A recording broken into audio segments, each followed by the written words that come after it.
Hello friends, मैं जय। मैं आप सभी का अपने यूट्यूब चैनल स्टडी विद जय में फिर से स्वागत करता हूं। पिछली क्लास में मैंने मैथ्स का सेट 2 मॉडल सेट पेपर जो जैक बोर्ड की तरफ से दिया गया है, सेट 2 का पार्ट 1 कंप्लीट करवा दिया, जिसमें मैंने 12 क्वेश्चन बताए थे। आज मैं 13 से लेकर 19 तक लेकर आया हूँ। आज मैं इसे कंप्लीट कर दूंगा। आप शुरू से लेकर अंत तक इस वीडियो को देखिएगा। अगर कहीं भी दिक्कत हो या क्वेरी हो तो नीचे कमेंट बॉक्स में कमेंट कर दीजिएगा और मैं आपका जो सॉल्यूशन या फिर क्वेरी का आंसर है जरूर दूंगा। बिना देरी के हुए चलिए स्टार्ट करते हैं। Question number 13। 6 सेंटीमीटर त्रिज्या का एक वृत्त खींचिए। केंद्र से 10 सेंटीमीटर दूर स्थित एक बिंदु से वृत्त पर स्पर्श रेखा युग्म की रचना कीजिए। इसमें सबसे पहले कहा गया है 6 सेंटीमीटर त्रिज्या का एक वृत्त खींचना है। सपोज मैंने लिया एक ये वृत्त जो कितना है 6 सेंटीमीटर रेडियस वाला है, यानी त्रिज्या वाला है।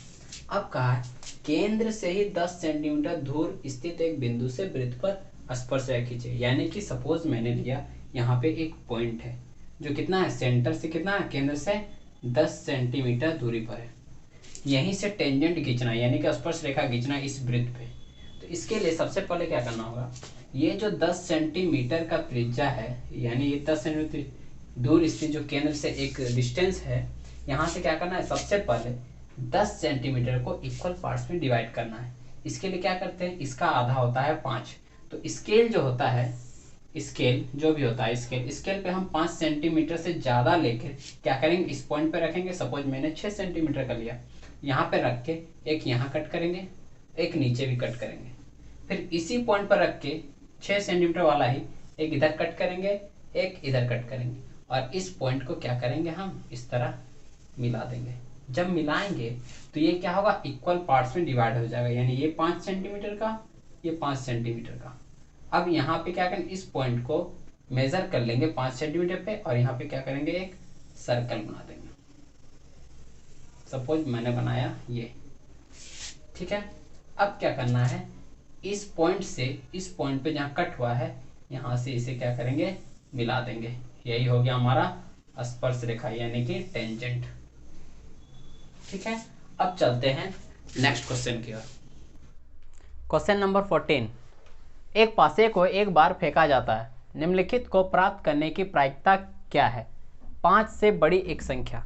एक डाइस को जब फेंका जाता है तो हमें क्या क्या मिल सकता है, 1 से लेकर 6 तक ही नंबर मिलेगा। उसमें भी कहा गया है कि 5 से बड़ी संख्या होनी चाहिए। अगर 5 से बड़ी संख्या कितनी मिलती है हमें, सिर्फ 1। तो यानी कि PE इज इक्वल टू क्या हो जाएगा, 1, और टोटल फेस कितना है इसका, 6, यानी कि ये हो गया हमारा आंसर। एक सम संख्या 1 से लेके 6 तक में कितना सम संख्या होता है, टोटल होता है सम संख्या 3। एक 2, एक 4 और एक 6, मीन्स 3 आया, और टोटल नंबर 6, यानी कितना आएगा, 1/2। और बात करें एक भाज्य संख्या, कंपोजिट नंबर, तो सबसे पहले कंपोजिट नंबर को समझते हैं। यानी कंपोजिट नंबर होता क्या है, एक ऐसी संख्या जो 1 से और खुद से डिविजिबल यानी कि भाज्य होने के बाद भी एक और संख्या से भाज्य होनी चाहिए या डिविजिबल होनी चाहिए, उसे कहते हैं कंपोजिट नंबर। तो टोटल 1 से लेके 6 तक में, 1 से लेके 6 तक में 2 ही कंपोजिट नंबर होते हैं, एक 4 और एक 6।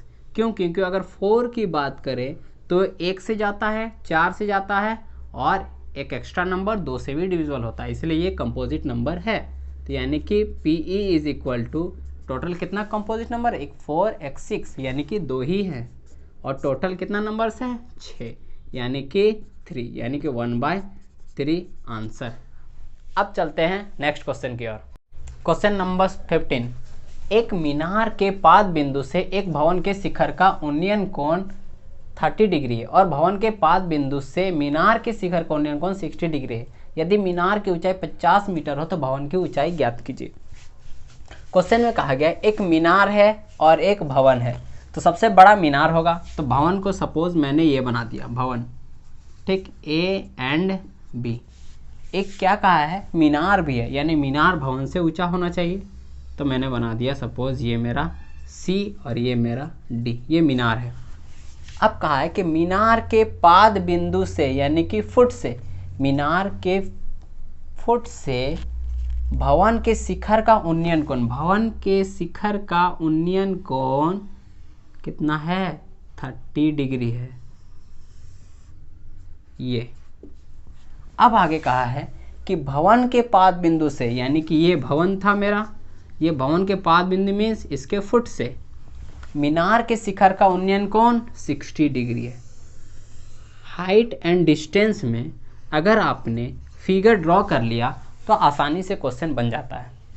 आगे कहा है मीनार की ऊंचाई 50 मीटर है, लीजिए 50 मीटर मैंने लिख दिया। अब आगे भवन की ऊंचाई ज्ञात करना है, यानी कि ये निकालना है।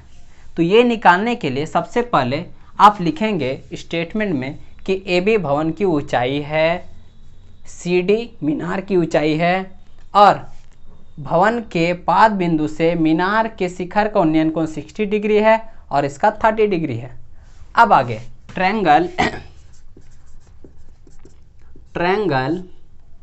BCD में लेते हैं, यानी कि BCD, यहाँ पे भी क्या बन रहा है? एक राइट एंगल ट्रायंगल, यानी कि ये क्या होगा? P और ये होगा B, यानी कि tan 60 degree is equal to P/B हो जाएगा। 60 डिग्री का वैल्यू होता है √3 इज इक्वल टू CD क्या है मेरा? 50 मीटर और BC क्या है? BC को BC रहने देते हैं। अब देखते हैं अगर BC यहाँ चला जाए, डिवाइड में है तो इधर जाएगा तो मल्टीप्लाई और ये नीचे चला जाएगा, यानी कि BC is equal to 50 divide में √3। √3 कभी भी नीचे नहीं होता, इसे क्या करेंगे? रेशनलाइज करेंगे, यानी कि हर परिमेयीकरण √3 यानी कि 50 √3/3। यहाँ तक हमें पता चल गया, यानी कि B निकल गया। अब हमें क्या निकालना है? ये, यानी कि ये और ये किसका रिलेशन होता है? P और B का tan में, यानी कि हम फिर कह सकते हैं कि tan 30 degree is equal to P क्या हो जाएगा? AB जिसे हमने x माना है और BC यानी कि नीचे। अब इसके यहाँ बना देते हैं, यानी कि tan 30 का वैल्यू 1/√3 और AB क्या है हमारा? x है और BC क्या था हमारा? 50 √3/3। 3 पलट के कहाँ चला जाएगा? ऊपर, यानी क्या हो जाएगा? 1/√3 इज इक्वल टू 3x/50√3। यहाँ तक किसी को दिक्कत नहीं होना चाहिए। अब ये डिवाइड में इधर जाएगा तो ऊपर चला जाएगा, /√3 बराबर 3x। ये √3 कैंसल। अब क्या बचा? x बराबर क्या हो जाएगा? 50/3, यानी 3 को डिवाइड करते कितना होता है? 16/2/3 मीटर में है मीटर आंसर। यानी कि भवन की ऊंचाई क्या है? 16.2/3 मीटर। अब चलते हैं नेक्स्ट क्वेश्चन की ओर। Question number 16। भुजा 7 सेंटीमीटर वाले एक घनाकार ब्लॉक मीन्स क्यूबिकल ब्लॉक है के ऊपर एक अर्धगोला रखा गया है, यानी कि एक क्यूब बनाते हैं। सबसे पहले अगर एक क्यूब बनाते हैं,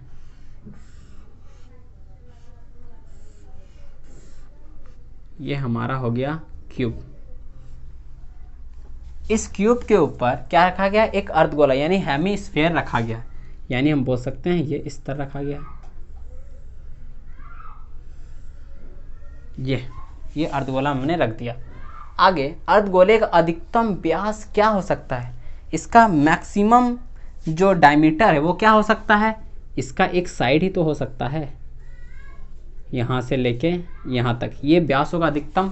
अगर हम बात करें इस प्रकार बने ठोस का पृष्ठीय क्षेत्र में सरफेस एरिया क्या होगा? अगर हम बात करें क्वेश्चन की, तो कहा है कि जो घनाकार ब्लॉक है, क्यूबिकल ब्लॉक है, वो कितना है साइड का है? 7 सेंटीमीटर का। तो यानी कि क्या होगा? अर्धगोले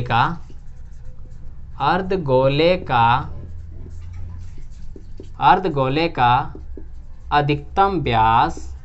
अधिकतम व्यास बराबर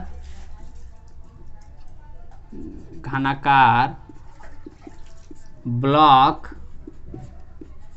का भुजा होगा, यानी कि इसका व्यास क्या हो जाएगा, घनाकार ब्लॉक का, यानी कितना है 7 सेंटीमीटर का होगा।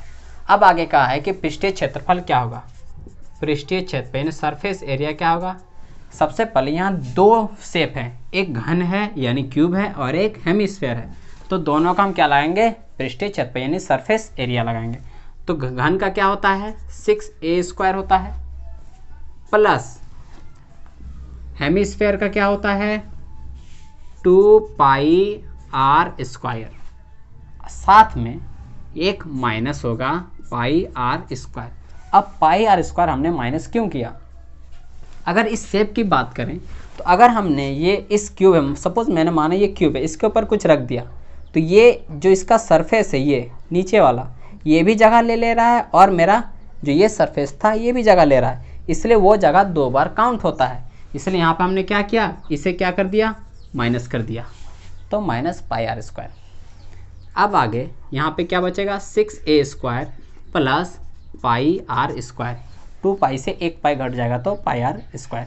6a² यानी कि a कितना था हमारा साइड 7 का स्क्वायर, प्लस पाई का वैल्यू 22/7, r क्या है, ये तो हमारा डायमीटर था, तो r क्या हो जाएगा 7/2 सेंटीमीटर, यानी यहाँ क्या रख देंगे 7/2 इंटू 7/2, 7 7 कैंसल, 2 से 11।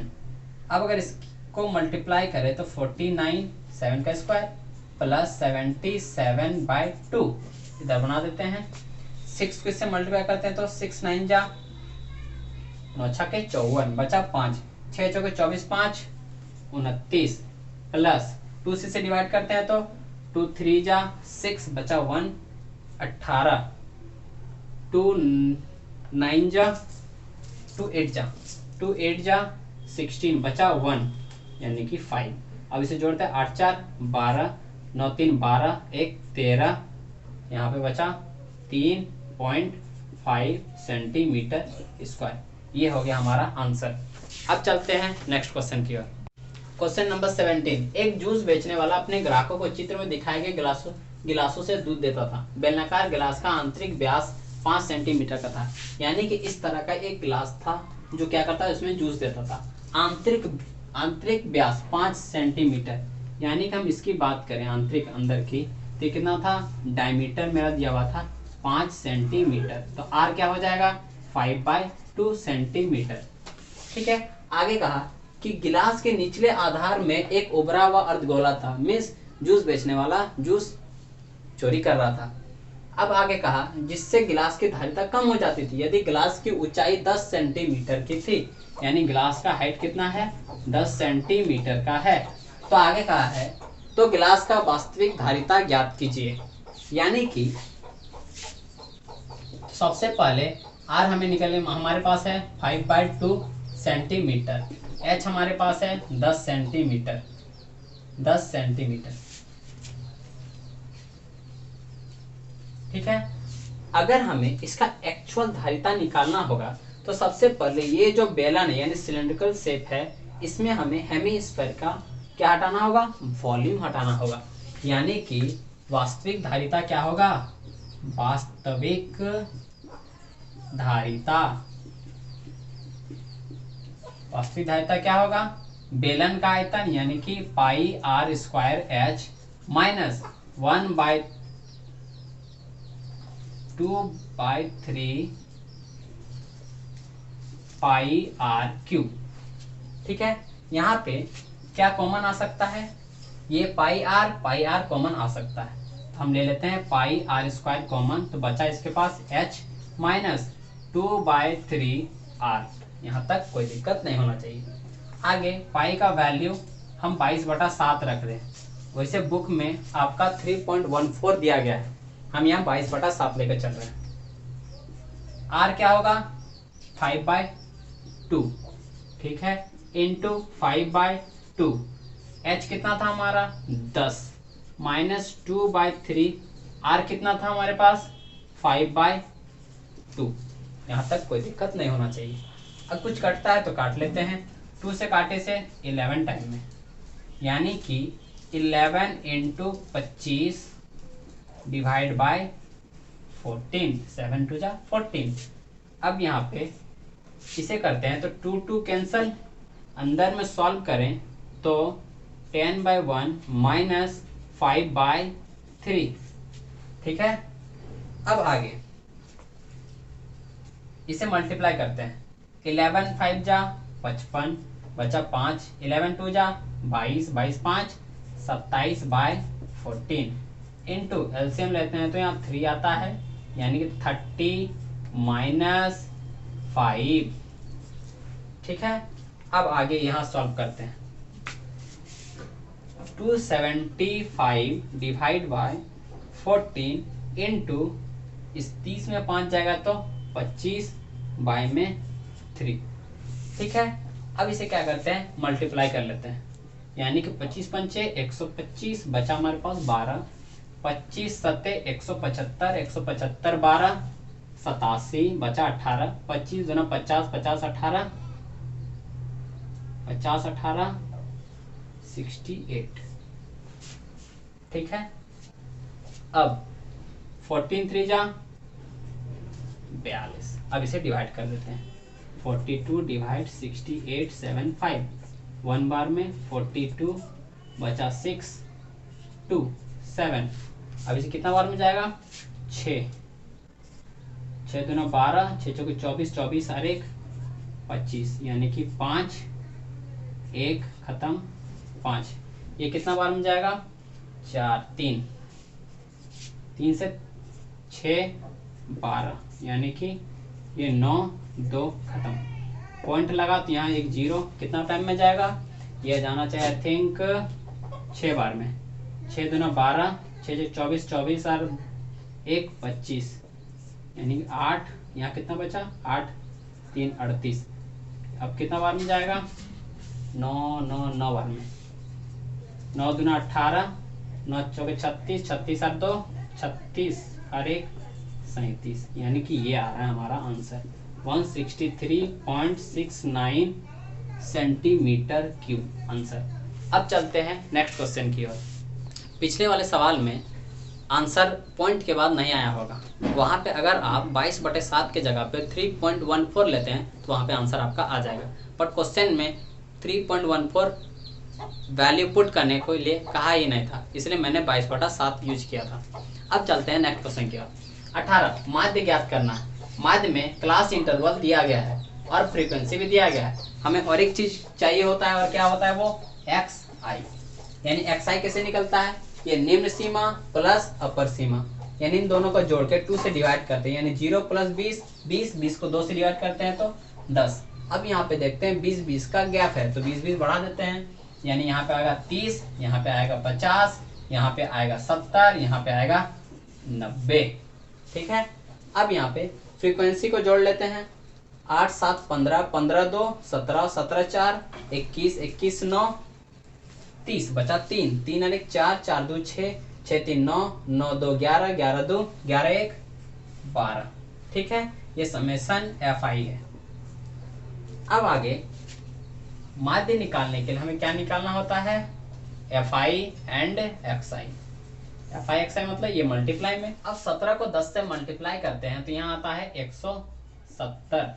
28 को 30 से करते हैं तो 0 8 3 24, बचा आपके पास 2, 3 दूना 6 2 8।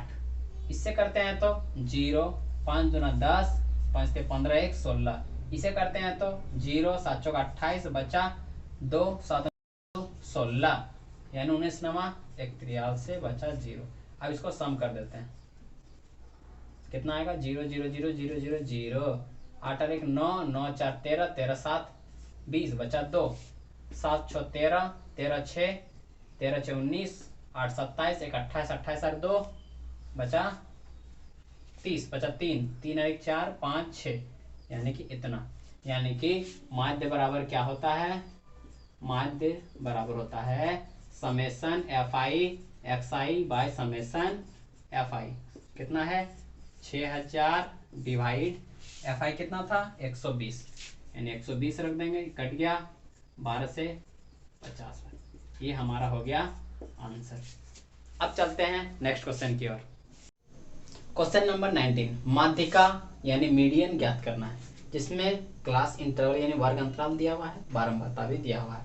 यानी सबसे पहले हम बारंबारता को सम कर लेते हैं, यानी इसको जब जोड़ते हैं तो यहाँ हमें मिलता है कितना 60। ठीक है, 8 5 13, 20 13, 33 33 और 15 48 और 55 55 5 20। उसके बाद निकलता है संचयी बारंबारता, संचयी बारंबारता यानी इंग्लिश में से बोलते हैं CF, कम्युलेटिव फ्रीक्वेंसी। ठीक है, यानी कम्युलेटिव फ्रीक्वेंसी में क्या होता है, जो पहला नंबर होता है ये एज इट लिखाता है, उसके बाद ये क्या होता है अगले वाले से जुड़ता जाता है, यानी 5 और 8 13, 13 और 20 33, 33 15 48, 48 7 55, 55 5 60। ठीक है, यानी यहाँ जो n आता है यहाँ पे भी उतना ही आना चाहिए। अगर आपका आया है तो ये क्या होगा आपका सही है।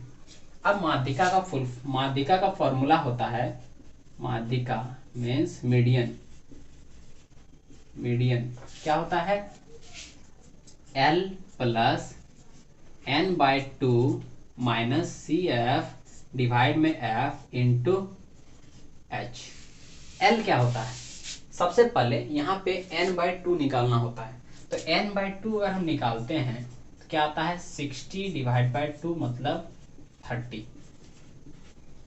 ठीक है, अब अगर 30 आया तो 30 किसके बीच में है, 13 और 33 का बीच में होता है। ठीक है, यानी कि 33 का जो निम्न सीमा है क्या है 20, यानी ये होगा हमारा L।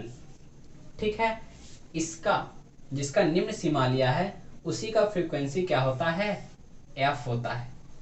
ठीक है, अब ये जो 13 और 13 के बीच था, ये 13 का ऊपर वाला ये होता है CF। ठीक है, और H पता है इंटरवल 10-10 का है, यानी सारा चीज हमें पता चल गया। अब फॉर्मूला पे डायरेक्ट पुट कर देते हैं, यानी कि L क्या हो जाएगा, L हमारा है 20 प्लस n/2 30 आया था, माइनस CF कितना है 13 और F कितना था 20 कर देंगे, इनटू यहाँ पे क्या आ जाएगा H हमारा था 10, यानी ये कैंसल। अब क्या आया 20 प्लस यहाँ पे आएगा 17 डिवाइड बाई 2, यानी कि 20 प्लस डिवाइड करेंगे तो 8.5, यानी हमारा आंसर होगा 28.5 आंसर। ओके, सो फ्रेंड्स आज की क्लास यहीं पे ख़त्म होती है। मैंने सेट 2 का दोनों पार्ट कंप्लीट करवा दिया है। अब नेक्स्ट क्लास में हम क्या पढ़ेंगे, सेट 3 पढ़ेंगे। ठीक है, और जल्द ही मैं कोशिश करूंगा कि वो सेट 3 भी कंप्लीट कर दूँ। इस तरह करके 5 सेट मैं कंप्लीट कर दूंगा। अगर ये सेशन आपके लिए हेल्पफुल रही हो या आपको कुछ सीखने को मिला हो तो अपने फ्रेंड्सों के साथ क्या करें, इसको शेयर करें और कमेंट करें अगर किसी भी तरह की क्वेरी हो। और अगर सेशन अच्छा लगा हो तो लाइक करें और सब्सक्राइब करना ना भूलें, ताकि और बेल आइकन को भी दबा दें। तब तक पढ़ते रहिए, खुश रहिए, धन्यवाद।